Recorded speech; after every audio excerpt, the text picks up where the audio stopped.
हाँ तो बेटा सभी को जय हिंद। आज हम लोग करेंगे जो 11वीं क्लास की आपकी जो इकोनॉमिक्स अर्थशास्त्र की पुस्तक है, किताब है, उसको जो लेसन नंबर 4 है कलेक्शन ऑफ डाटा, उसके बारे में बात करेंगे। तो इस कलेक्शन ऑफ डाटा में हम लोग इससे पहले हम लोग बात कर रहे थे जो प्राइमरी डाटा को कैसे कलेक्ट किया जाता है। उसमें हमने मेलिंग मेथड किया था। अभी मेलिंग मेथड में क्या होता है, जो प्रश्नावली तैयार की जाती है, क्वेश्चनर तैयार किया जाता है जिसको सूचकों के द्वारा भरा जाता है। उसके बाद हमने जो शेड्यूल्स की बात की थी, शेड्यूल में क्या था, शेड्यूल्स भी प्रश्नावली की तरह होते हैं जिन्हें गणकों के द्वारा भरा जाता है, एन्यूमरेटर के द्वारा सूचकों से प्रश्न पूछकर भरे जाते हैं।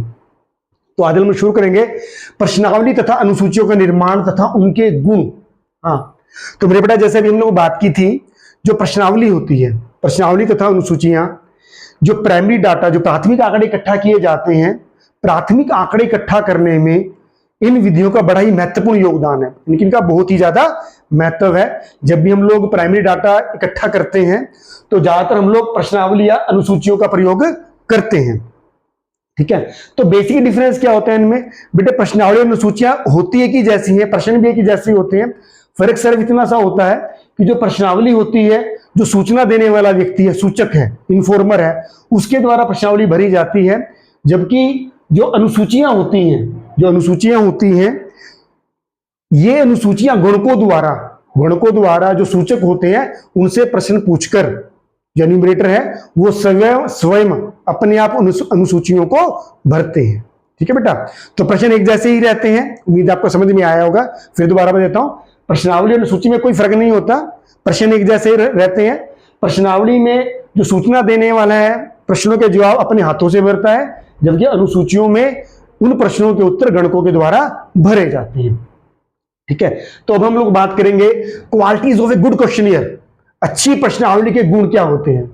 बेटे एक ऐसा प्रश्न है जो कहीं ना कहीं ये बार बार एग्जाम में आता रहता है, बड़ा ही महत्वपूर्ण प्रश्न है। तो सबसे पहला क्या बेटे, प्रश्नों की कम संख्या, लेस नंबर ऑफ क्वेश्चंस। देखिए जब भी आप बेटा प्रश्नावली का निर्माण करते हैं, जो अनुसंधान करता होता है कहीं ना कहीं उसको जो प्रश्न डालने चाहिए प्रश्नावली के अंदर, उनकी संख्या क्या रखनी चाहिए, कम से कम रखनी चाहिए। कम से कम रखने का मतलब क्या है कि केवल वो वही प्रश्न पूछे जो अनुसंधानकर्ता के अनुसंधान से संबंधित है। मतलब जो भी आप रिसर्च करते हैं, कहने का मतलब क्या है, आपको प्रश्नावली में ऐसे प्रश्न डालने चाहिए जो कहीं ना कहीं आपके रिसर्च से रिलेटेड है। ऐसे प्रश्न जो आपके रिसर्च से रिलेटेड नहीं है, उन प्रश्नों को आपको उसमें शामिल नहीं करना चाहिए। कहने का अभिप्राय क्या है, आपको प्रश्नों की संख्या कम से कम रखनी चाहिए। तो दूसरा मेरे बेटा सरलता। जो भी मेरे बेटा प्रश्न पूछे जाते हैं, जो भी प्रश्नावली प्रश्न पूछे जाते हैं, वो सिंपल, सरल, स्पष्ट, आसान भाषा में होने चाहिए। ज्यादा बड़े प्रश्न नहीं होने चाहिए, कठिन शब्द प्रश्न नहीं पूछने चाहिए। बात समझ में आ रही है? कहने का मतलब क्या है, जो भी आप प्रश्न पूछें वो सिंपल, सरल होने चाहिए, और कोशिश करें ऐसे प्रश्न जिनमें कैलकुलेशन करनी पड़े, गणना करनी पड़े, ऐसे प्रश्न भी आपको प्रश्नावली में नहीं पूछने चाहिए। इसके बाद में बात करेंगे प्रश्नों का उचित क्रम। उचित क्रम क्या होता है, प्रॉपर ऑर्डर ऑफ क्वेश्चंस। जो भी प्रश्न प्रश्नावली पूछे जाते हैं, जो भी प्रश्न प्रश्नावली में पूछे जाते हैं, वो एक उचित क्रम में होने चाहिए। उचित क्रम कहने का अभिप्राय क्या है, जैसे हम बात करते हैं, भाई आपका नाम क्या है, ठीक है, आपकी महीने में इनकम कितनी है। अब महीने में इनकम कहने का मतलब ऑर्डरली क्वेश्चन नहीं है। कहने का मतलब पहले नाम पूछिए, फादर नेम पूछिए, उम्र पूछ लीजिए, एजुकेशन पूछ लीजिए, व्यवसाय पूछ लीजिए, उसके बाद आपकी इनकम का प्रश्न आता है। बात समझ में आ रही है? कहने का मतलब क्या है, जो भी प्रश्न आप प्रश्नावली में डालते हैं उन प्रश्नों का एक उचित क्रम, प्रॉपर ऑर्डर होना चाहिए। इसके बाद क्या, मतभेद रहित।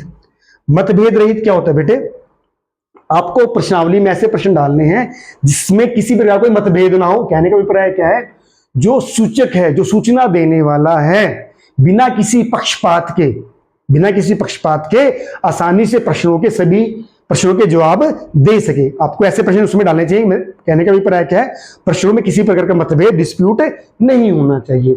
इसके बाद अभी हमने बात भी की थी गणना। आपने जो भी प्रश्न प्रश्नावली में डालने हैं, कहीं ना कहीं कोशिश करें कि ऐसे प्रश्न ना डालें जिसमें जो सूचक होता है उसको कैलकुलेशन करनी पड़े।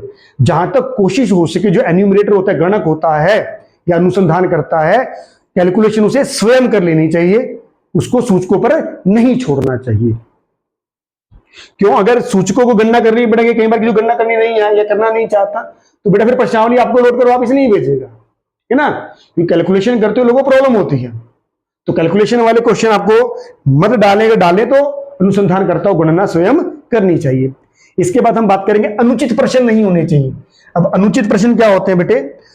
नो अनडिजायरेबल क्वेश्चन, जो क्वेश्चन आपके अनुसंधान से रिलेटेड नहीं है, या कहीं ना कहीं ऐसे प्रश्न जो सूचकों के मान सम्मान को ठेस पहुंचाते हैं, तो आपको प्रश्नावली में ऐसे प्रश्नों का समावेश या ऐसे प्रश्नों को शामिल नहीं करना चाहिए।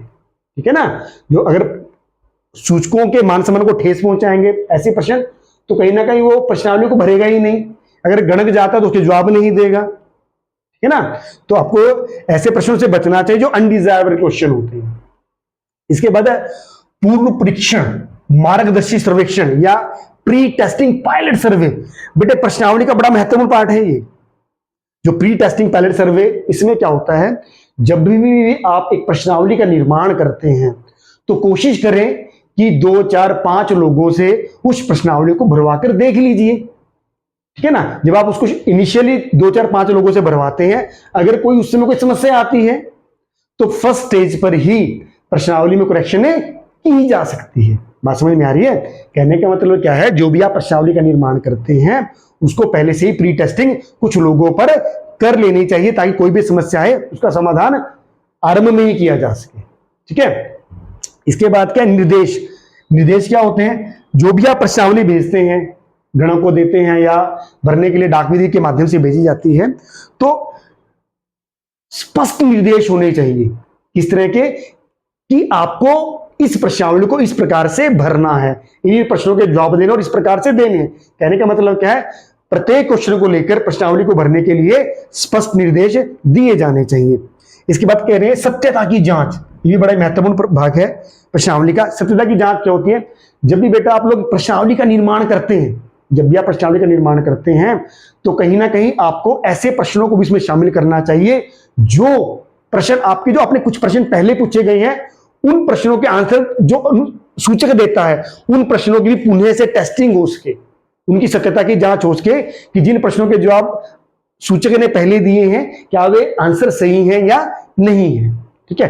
तो आपको प्रश्नावली में ऐसे प्रश्न भी शामिल करने चाहिए जिनकी सत्यता की जांच दोबारा से प्रश्न पूछकर उसी प्रश्नावली में आप कर सके। इसका बेटे लास्ट पॉइंट क्या है? प्रश्नावली लौटाने की प्रार्थना। हाँ, ये भी बड़ा महत्वपूर्ण पार्ट है बेटे।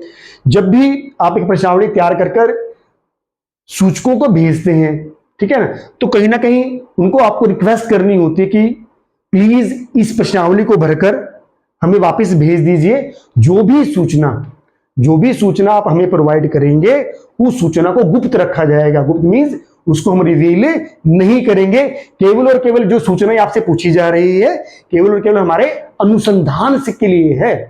ठीक है? केवल हम इसका अनुसंधान के लिए प्रयोग करेंगे। किसी दूसरी एजेंसी को, किसी दूसरे व्यक्ति को या सरकार को जो आप हमें सूचना प्रोवाइड कर रहे हैं, इसको हम आगे रिवील नहीं करेंगे। आपकी सूचना को पूर्णतः गुप्त रखा जाएगा। ठीक है? और उससे रिक्वेस्ट कीजिए कि आप ये भरकर हमें वापिस भेज दीजिए। ठीक है मेरे बेटा?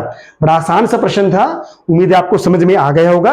अगर नहीं समझ में आ गया बेटा, एक दो बार सुनेंगे, आसानी से आपको समझ में आ जाएगा। धन्यवाद।